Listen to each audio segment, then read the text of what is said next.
परमेश्वर का धन्यवाद हो कि आज एक बार फिर से परमेश्वर के वचन की एक महत्वपूर्ण बात मैं आपके साथ बांटना चाहता हूं। अगर आप हबक्कुक नाम के छोटे नबी की पुस्तक को पढ़ेंगे तो आप देखेंगे कि उस समय में अश्शूर की शक्ति बहुत बढ़ रही थी। बाबुल की शक्ति और कसदियों की शक्ति ये बहुत ज़्यादा बढ़ चुकी थी और इजरायली लोग जो थे ये बंधुआई में चले गए थे। यहूदा जो था उसमें बहुत घमंड उत्पन्न हो चुका था और वो मिस्र की सहायता ले रहा था। ऐसे समय में परमेश्वर का दास हबक्कुक ये बहुत व्याकुल था। ठीक कुछ इसी प्रकार की परिस्थिति आज भी हम देख रहे हैं। आज हम देख रहे हैं किस प्रकार से लोग भयानक प्रकार की हालात में पड़े हुए हैं, फाइनेंशियली टूटे हुए हैं, परिवारों के बीच में बहुत से स्ट्रगल्स चल रहे हैं, हस्बैंड वाइफ के बीच में झगड़े हैं, बच्चों और माँ बाप के बीच में झगड़े हैं, लोगों को नौकरी की प्रॉब्लम है, तरह तरह से लोग पिसे हुए दिखाई देते हैं। ऐसे समय में जैसी दशा हबक्कुक की थी ठीक कुछ वैसी सी दशा आज हमें दिखाई दे रही है। हबक्कुक की पुस्तक में से मैं ये एक हिस्सा आपके लिए पढ़ना चाहता हूं ताकि आप समझ सकें कि मैं आपसे क्या कहना चाहता हूं। परमेश्वर के वचन में हबक्कुक जो पुराने नियम में पाया जाता है और इसे हम छोटा नबी बोलते हैं। छोटे नबी का मतलब ये नहीं कि वो वैसे छोटा था, परंतु इसलिए कि उसकी पुस्तक बहुत छोटी है।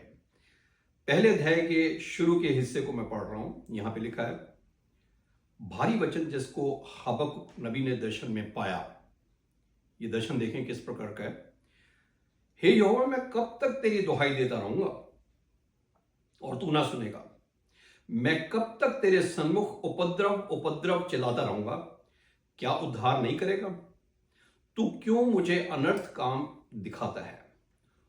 और क्या कारण है कि तू उत्पात को देखता ही रहता है? मेरे सामने लूटपाट और उपद्रव होते रहते हैं और झगड़ा हुआ करता है और विवाद बढ़ता जाता है। इसलिए व्यवस्था ढीली हो गई है और न्याय कभी प्रकट नहीं होता। दुष्ट लोग धर्मी को घेर लेते हैं, सो न्याय का खून हो रहा है। ये था प्रश्न जो हबक्कुक परमेश्वर से कर रहा है और परमेश्वर से पूछ रहा है। ऐसी सारी परिस्थिति में उस समय लगभग 600 बीसी के अंदर हबक्कुक परमेश्वर से ये प्रश्न पूछ रहा है और उस समय परमेश्वर उसको उत्तर देता है।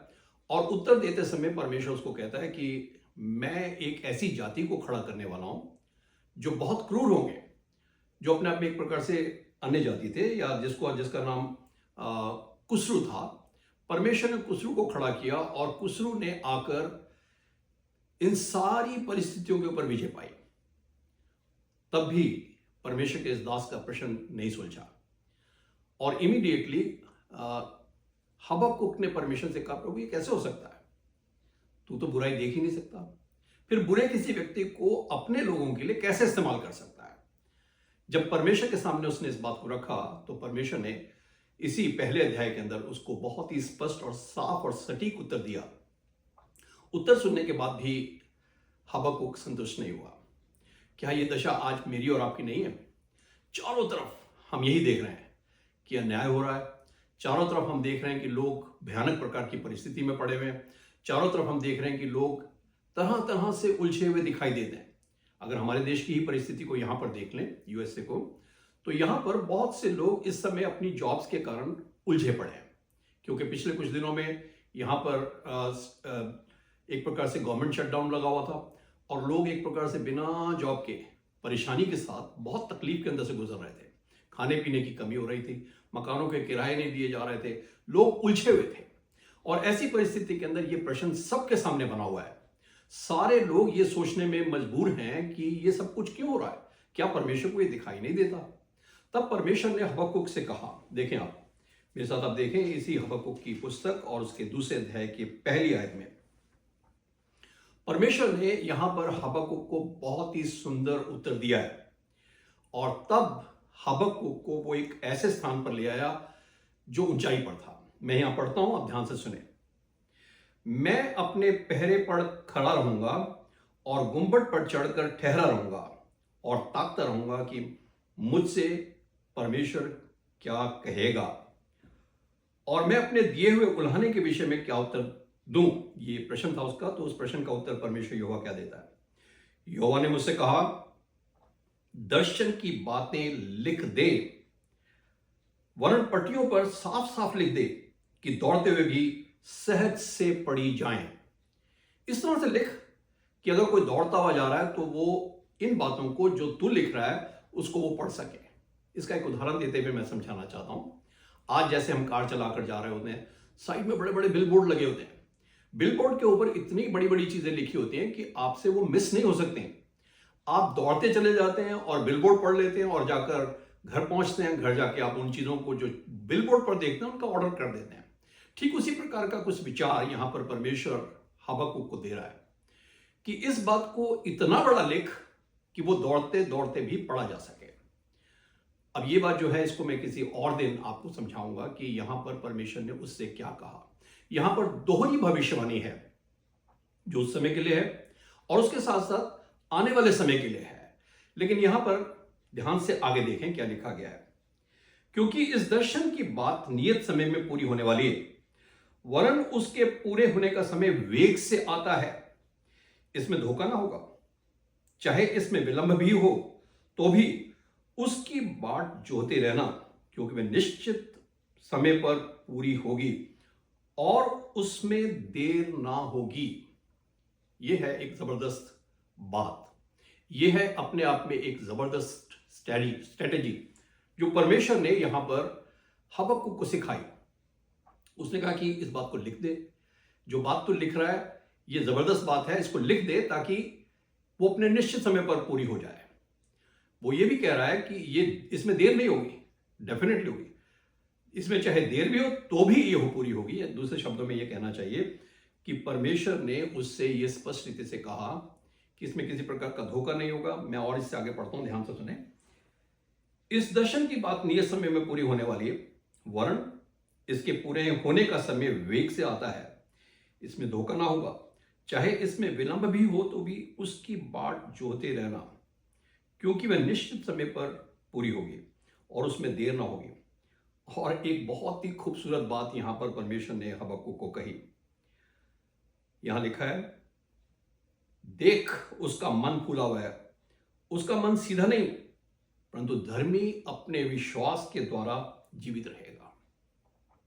धर्मी अपने विश्वास के द्वारा जीवित रहेगा।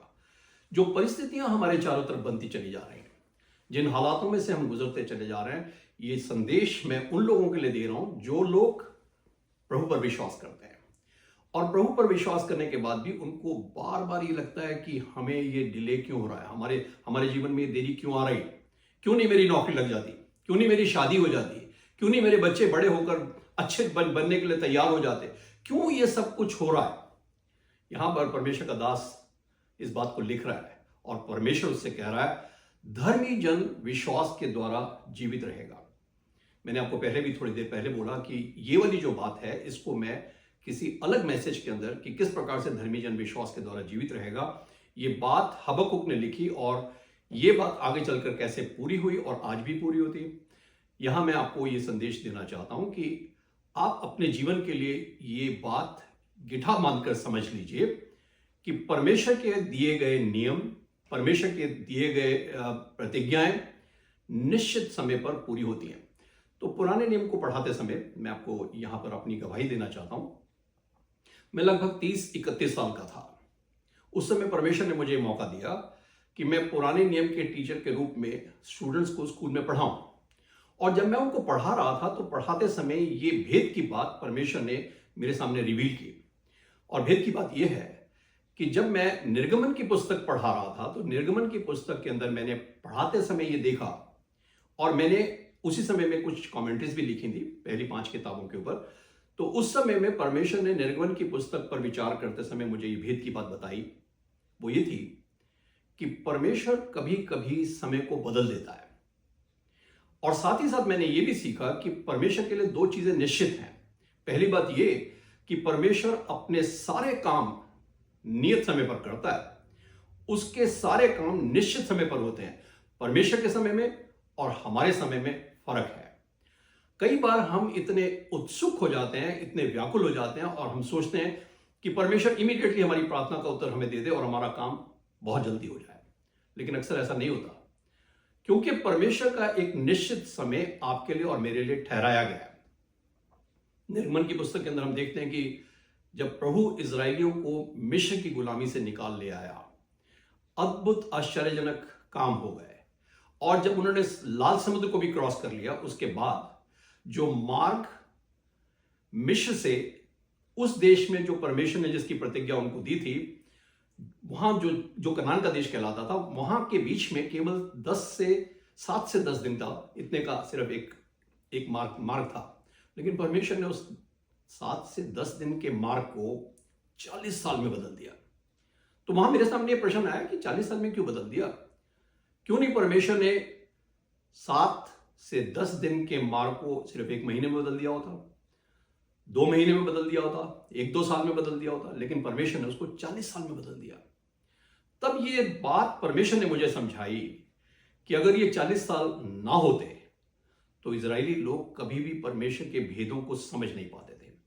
क्योंकि ये लोग जब निकले थे, ये परमेश्वर के साथ बलवा करने वाले लोग थे, ये लगातार परमेश्वर के विरोध में बोलने वाले लोग थे, और इसलिए परमेश्वर को उनके ऊपर क्रोध था और उसने कहा था कि तो इनमें से कोई भी कनान देश में प्रवेश नहीं करेगा।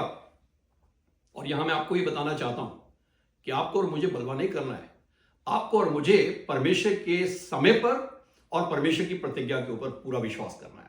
जब हम परमेश्वर के समय पर और उसकी प्रतिज्ञा पर विश्वास करते हैं, तब हम परमेश्वर के बड़े बड़े कामों को देखते हैं। ये वाली बात भी मैं किसी और मैसेज में आपको बताऊंगा कि कैसे परमेश्वर ने 7 से 10 दिन के उस मार्ग को 40 साल में क्यों बदला। लेकिन अगर पूरी बाइबल को आप उठाकर देखें और बाइबल के इस पूरे अध्ययन का ध्यान से ठीक से अध्ययन करें, तो आप देखेंगे कि हर एक स्टोरी जो बाइबल में दी गई है, हर एक कहानी के रूप में जो बाइबल के अंदर बातें बताई गई हैं, ये सारी कहानियां या सारी स्टोरीज, सारे जीवनों की जो लेखा जोखा उसके अंदर लिखा गया है, ये नए नियम के अंदर आकर एक प्रकार से हमें थियोलॉजी सिखा देती है। अक्सर लोग इसको स्टोरी समझकर पढ़ लेते हैं और छोड़ देते हैं, लेकिन मैं यहां ही बताना चाहता हूं कि ये स्टोरीज नहीं, परमेश्वर इन सारे स्टोरीज के माध्यम से आपको और मुझे बड़े बड़े भेद सिखाना चाहता है। अगर आप नूह के कैरेक्टर को उठाकर देखें, जिस समय परमेश्वर ने उसे कहा कि तू एक जहाज बना, और जब वो जहाज बना रहा था तो लोग उसका मजाक उड़ा रहे थे, लोग उसको पागल समझते थे, लोग उसको मूर्ख समझते थे, क्योंकि उससे पहले उस समय कभी बारिश हुई नहीं थी। और परमेश्वर के इस जन ने परमेश्वर की आज्ञा को विश्वास के द्वारा मान लिया और लगातार परिश्रम किया, और उसने उस नाव को, उस कश्ती को, उस जहाज को बना डाला। जब जहाज को बना दिया और जब उसके बाद बाढ़ आई और लोग मर गए, मरने के बाद अब नूह की असली परीक्षा थी। जहाज जो था ये पानी में बहुत ऊंचाई पर जा चुका था और अब उसका नीचे आना वापस जरूरी था।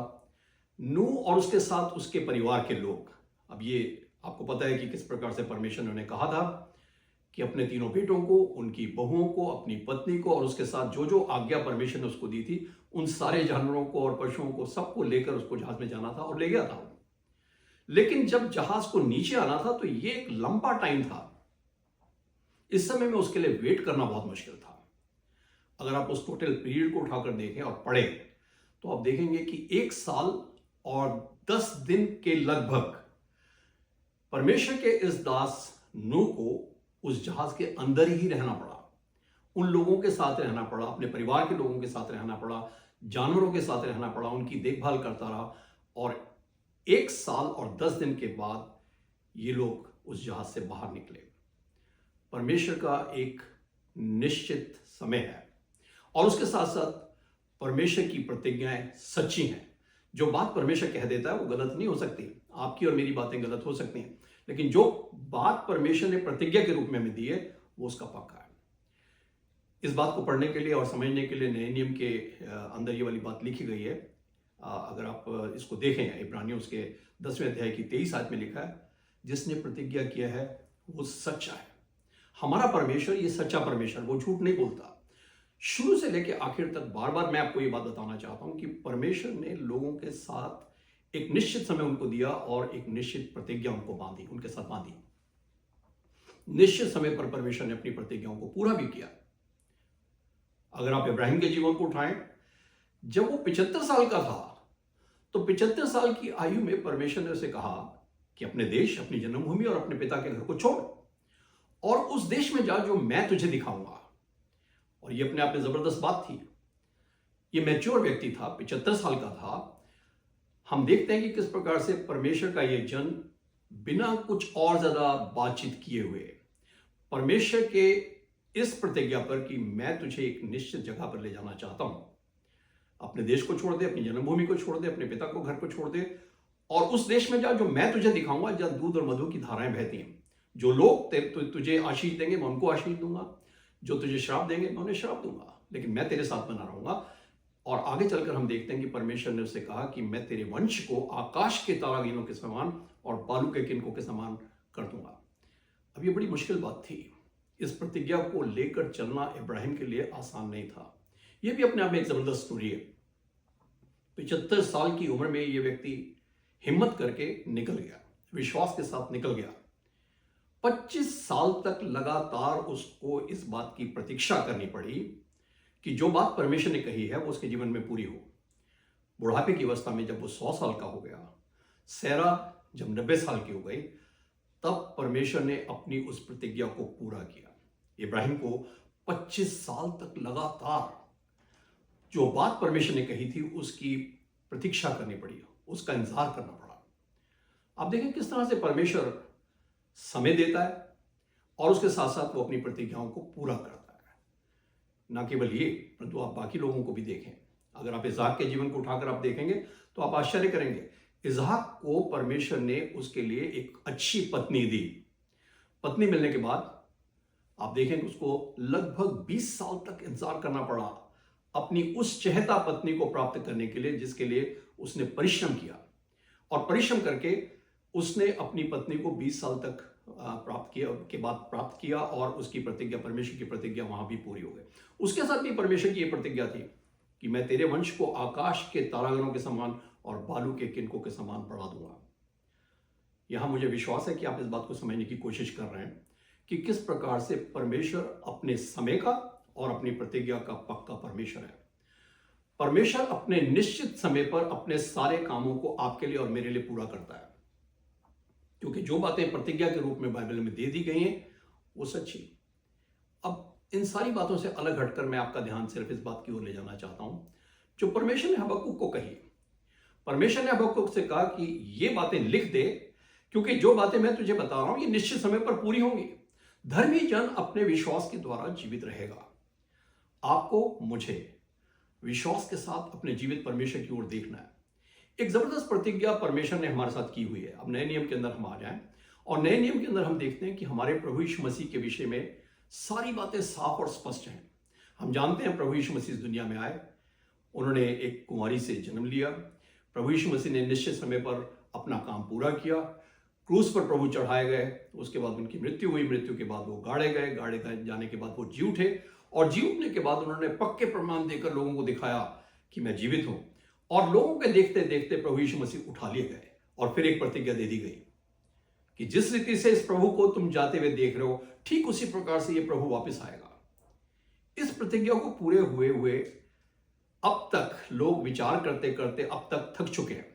इस प्रतिज्ञा के बारे में बार बार लोग ये कह रहे हैं कि कब पूरा होगा, ये होगा भी या नहीं भी होगा।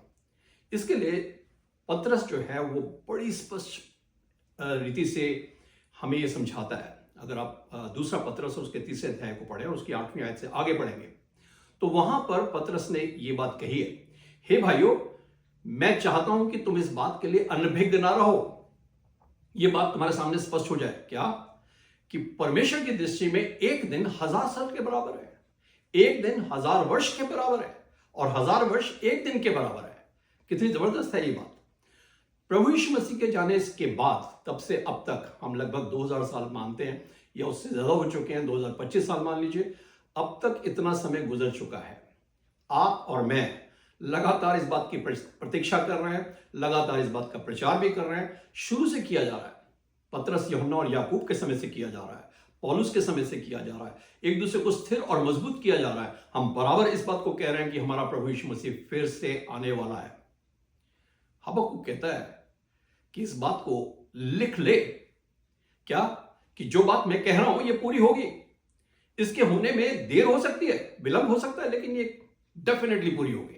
और मैं आपको यहाँ पर एश्योरेंस देना चाहता हूँ कि हमारे प्रभु यीशु मसीह का आना बहुत निकट है और हमारा प्रभु यीशु मसीह ये डेफिनेटली आएगा, इसको कोई रोक नहीं सकता। आप प्रकाशित वाक्य की पुस्तक पढ़ें, आज के समय को देखें, जो चिन्ह और चमत्कार हमें दिखाई दे रहे हैं, जो परिस्थितियां संसार की बनती चली जा रही हैं, इन सारी परिस्थितियों में उठाकर जब आप झांक कर देखते हैं, ध्यान से देखते हैं, तो जैसा प्रभु यीशु मसीह ने कहा था मत्ती रचित सुसमाचार के 24वें अध्याय में, वो सारी बातें आज इस समय पूरी हो रही हैं। और भी बहुत सी बातें जो इस समय इस संदेश के अंदर मैं आपको नहीं बता पाऊंगा क्योंकि समय थोड़ा होता है, लेकिन मैं आपको सिर्फ एक बात ये समझा देना चाहता हूं। बाइबल में ये वाली बात बिल्कुल क्लियर है कि परमेश्वर अपने कामों को अपने समय पर पूरा करता है। उसके सारे काम सेट हैं, उसके सारे काम निश्चित हैं, उसके सारे काम समय के साथ बंधे हुए हैं। आप देखते हैं दिन होता है, रात होती है, फिर दिन होता है, और ये क्रम जो है ये लगातार चलता रहता है। और बाइबल में ये भी लिखा हुआ है कि हर चीज का समय है, खाने का, पीने का, उठने का, बैठने का, सोने का, रोने का, हर चीज का समय है। और हमारा परमेश्वर अपने समय पे सारे काम करता है। ये वाली बात उसने हमें सिखाई। ना केवल ये, परंतु वो अपनी प्रतिज्ञाओं का पक्का परमेश्वर है। आप किसी और पर ऐसा विश्वास नहीं कर सकते जैसा हम परमेश्वर पर कर सकते हैं। इस बात को समझाने के लिए मैं एक छोटा सा उदाहरण बताता हूं। मान लीजिए कोई व्यक्ति आपके पास आए और आपको कहे कि मैं आपको BMW खरीद के देना चाहता हूं, जो साधारण आदमी है, जिसके पास खुद के पास कुछ पैसा नहीं है, बहुत बड़ा, बहुत धनवान व्यक्ति नहीं है, वो आपके पास आके कहता है मैं आपको BMW लेके दे देता हूं। आप उसका मुंह देखेंगे, ऊपर से नीचे तक देखेंगे, कहेंगे भाई तेरे पास तो स्कूटर भी नहीं है, तो मुझे BMW कैसे लेके देगा। लेकिन अगर आपके सामने बिल गेट्स आ जाए या कोई बहुत बड़ा धनवान व्यक्ति आ जाए और वो आपको देखकर कहे कि मैं आज आपको BMW लेके देना चाहता हूं, आप इमीडिएटली विश्वास कर लेंगे, क्योंकि उस आदमी की कैपेसिटी है, क्योंकि वो आदमी धनवान है, वो आपको लेकर दे सकता है। ठीक यही बात मैं आपके सामने रखना चाहता हूं कि परमेश्वर is able to do anything. हमारा परमेश्वर सब कुछ कर सकने में सामर्थ्य है, और इसलिए उसने जो प्रतिज्ञाएं की हैं वो कभी बदलती नहीं है, वो झूठा नहीं है। ही इज ट्रू गॉड, और इसलिए कि उसने जो कुछ कह दिया वो पूरा करेगा। तो इस बात को सीखने के लिए मुझे और आपको विश्वास के साथ अपने परमेश्वर की ओर देखना है। और इसलिए जब आपके जीवन में देरी हो रही है किसी भी काम में, नौकरी नहीं लग पा रही, आपकी मैरिज नहीं हो पा रही, आपको किसी प्रकार से जो चीज़ आप चाहते थे वो मिल नहीं पा रही है, या और किसी भी प्रकार की कोई चीज़ जो नहीं हो पा रही है, लेकिन आपको पता है कि आपको वो चाहिए और आप प्रार्थना कर रहे हैं और आप परमेश्वर के साथ बात कर रहे हैं, अंदर से आपको मालूम है कि होना चाहिए, लेकिन जब परमेश्वर का निश्चित समय आएगा तो निश्चित समय पर परमेश्वर आपको आपके लिए वो चीज़ दे देगा। मुझे विश्वास है कि ये बात आपको समझ में आई है। इस बात के लिए भी कोई प्रश्न आपके दिमाग में हो तो आप मुझसे पूछ सकते हैं। आप हमें कॉल करें, आप मुझे लिखें, मैं आपके हर एक प्रश्न का उत्तर जरूर दूंगा। मुझे विश्वास है परमेश्वर ने आपसे बात की है। आइए हम प्रार्थना करें। प्यारे प्रभु, एक बार फिर से हम तेरा धन्यवाद ते स्तुति करते हैं इस समय के लिए। धन्यवाद करते हैं प्यारे पिता परमेश्वर, तूने अनुग्रह किया कि ये भेद की बात प्यारे पिता परमेश्वर हम सुन सकें, समझ सकें। जितने भी लोग प्यारे प्रभु जी इस मैसेज को सुनते हैं, मेरी प्रार्थना है प्यारे प्रभु जी, विशेष रूप से वो लोग जो विश्वासी हैं, जो तुझे जानते हैं, अपने जीवन को मजबूत करें, अपने आप को स्थिर और मजबूत करें, और विश्वास की इस दौड़ में धीरज से दौड़ते रहें, क्योंकि निश्चित समय पर तेरी सारी प्रतिज्ञाएं पूरी हो जाएंगी। धन्यवाद के साथ ये प्रार्थना हमारे प्रभु और उद्धारकर्ता यीशु मसीह के नाम से मांगते हैं, आमीन।